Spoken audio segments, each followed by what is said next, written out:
Estudando o Livro dos Espíritos com Allan Kardec.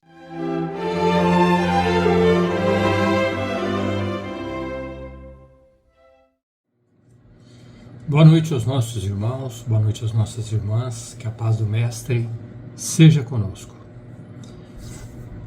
Hoje nós vamos desenvolver a leitura e o comentário de uma questão de O Livro dos Espíritos, que está contido na parte 2ª do capítulo 4, o tema principal, pluralidade das existências, no item destinação das crianças após a morte, e a questão é a 197.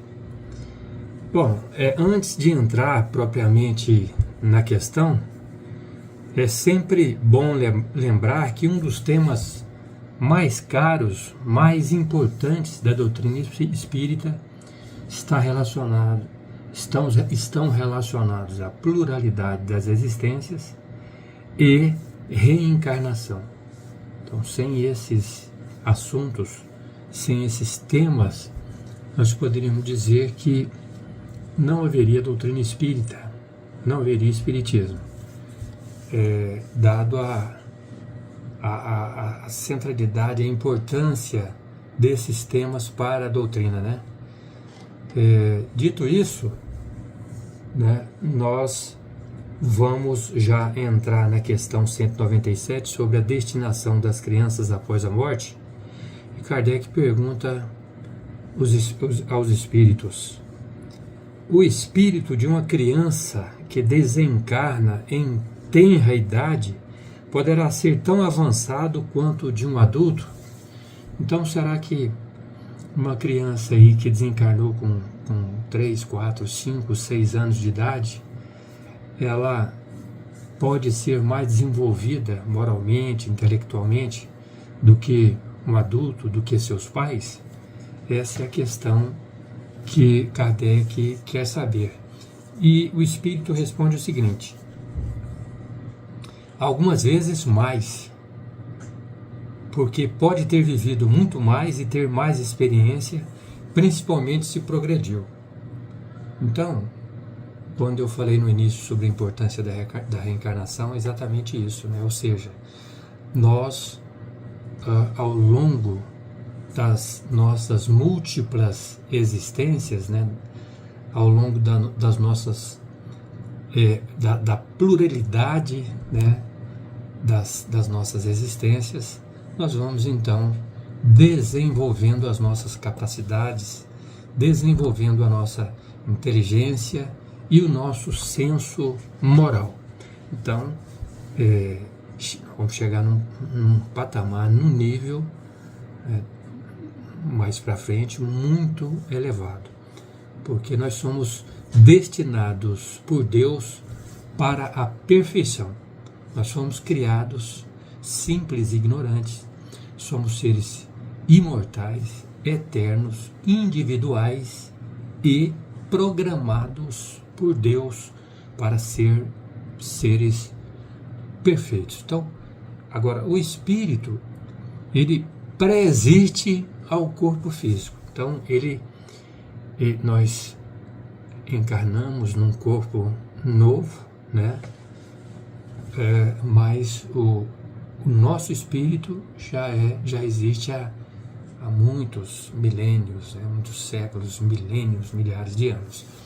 Então, seguindo essa trajetória que a gente explicou de desenvolvimento, né?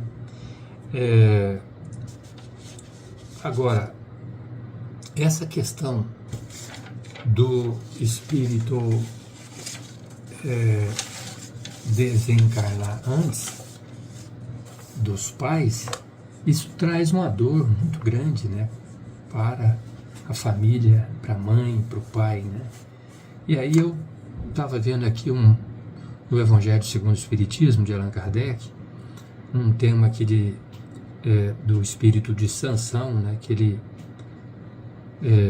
manifestou na Sociedade Espírita de Paris em 1863.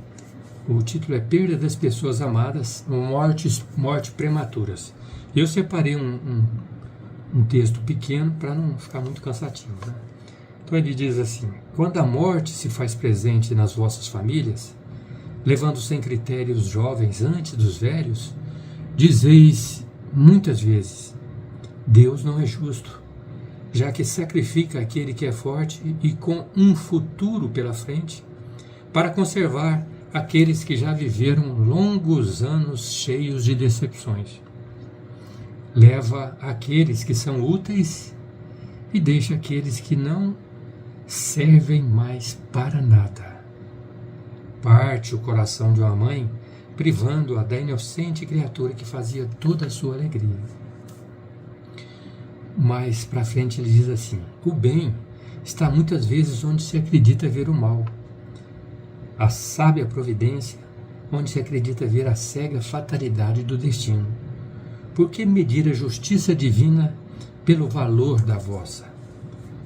Mais à frente, a morte prematura é muitas vezes um grande benefício que Deus dá àquele que se vai e que se encontra assim poupado das misérias da vida ou das seduções que poderiam arrastá-lo à sua perdição. Aquele que morre na flor da idade não é vítima da fatalidade, é que Deus julga que não lhe é útil passar maior tempo na terra. Então veja, tudo na economia, na contabilidade, nos desígnios, nos projetos de Deus, tem uma razão, tem um motivo, ou seja, nada é por acaso. Então, se a criança, se o ser na tenra idade, ali, quando criança, por exemplo, ele desencarna, muitas vezes antes de seus pais, algo em existências passadas, essa criança, quando estava encarnado, numa existência anterior, evidentemente que algo aconteceu para que surgisse essa situação.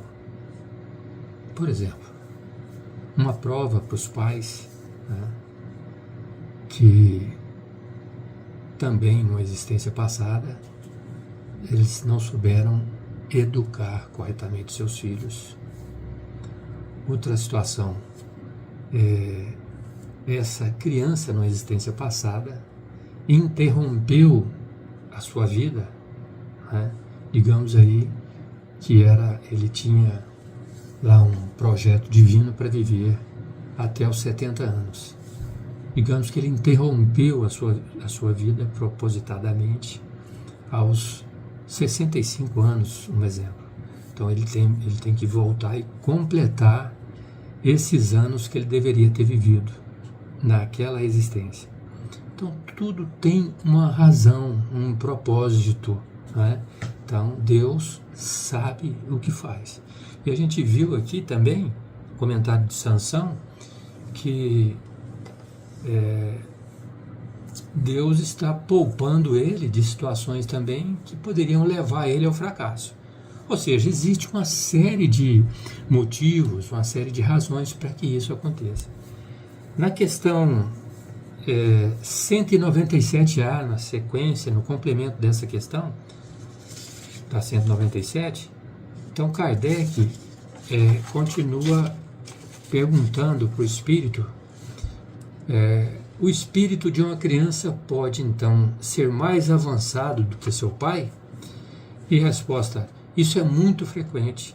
Vós mesmos não vede isso muitas vezes na Terra? Então, um pouco a gente já comentou sobre essa questão, desse espírito, dessa criança poder ser mais avançado, mais intelectualizado, com mais com senso moral mais elevado, Nós já comentamos que sim, frequentemente isso acontece. A gente não observa aí os nossos filhos, os nossos netos dando lição de moral para a gente, pai, você não pode fazer isso, você não pode fazer aquilo, Deus não permite. Então é assim que acontece, Então a gente tem que perceber que os espíritos, nós, né, evoluímos, vamos evoluindo gradativamente, uns mais avançados, outros menos. Nós não estamos, todos nós, numa mesma faixa, né, de desenvolvimento. Por isso que Deus, né, ele coloca, né, as pessoas com mais experiência ao lado dos menos experientes, para ver essa troca, né, do mais experiente, com mais moralidade, poder ajudar aquele, né, com menos senso moral, com menos inteligência. Faz parte da criação, faz parte dos desígnios de Deus. Então, como a gente disse, existe um propósito divino para o nosso desenvolvimento, a nossa moralidade. A gente não vê, por exemplo, essas crianças prodígios, essas crianças que já vêm com talentos fantásticos, né? Você vê ali crianças tocando piano ali, aquelas sinfonias de Bach, Beethoven, Vivaldi ali, né? Fantástico, uma coisa maravilhosa, na arte, na ciência, né? Crianças aí dando show na internet sobre as questões de Deus, sobre as questões da ciência. Então, a gente observa que nós estamos cercados, né, de pessoas importantes, inteligentes, que já trazem uma bagagem de conhecimento, muitas vezes melhor do que a nossa. E também tem essa questão, né, que o planeta nosso está atravessando uma fase, né, está deixando a condição, o nosso planeta está deixando a condição de planeta de provas e expiações para um planeta de regeneração. Então nós estamos nessa fase de transição para logo, daqui 30, 40, 50 anos, alcançar uma condição melhor. Então nós temos que nos preparar para poder viver nesse novo mundo, né? Nessa nova terra, entre aspas, né? Porque ela vai ter uma posição melhor, né? Que é a condição de regeneração, onde o bem já começa a sobrepujar o mal, né? Ao contrário de hoje, onde o mal prevalece contra o bem, quando daqui a alguns anos, quando estiver estabelecida a condição de planeta de regeneração, nós estaremos vivendo numa nova era, numa nova energia, né? Novas vibrações, evidentemente mais elevadas. Então nós, desde agora, temos que preparar para tal. Que Jesus nos abençoe, nos proteja e nos ilumine. Muito obrigado, até mais.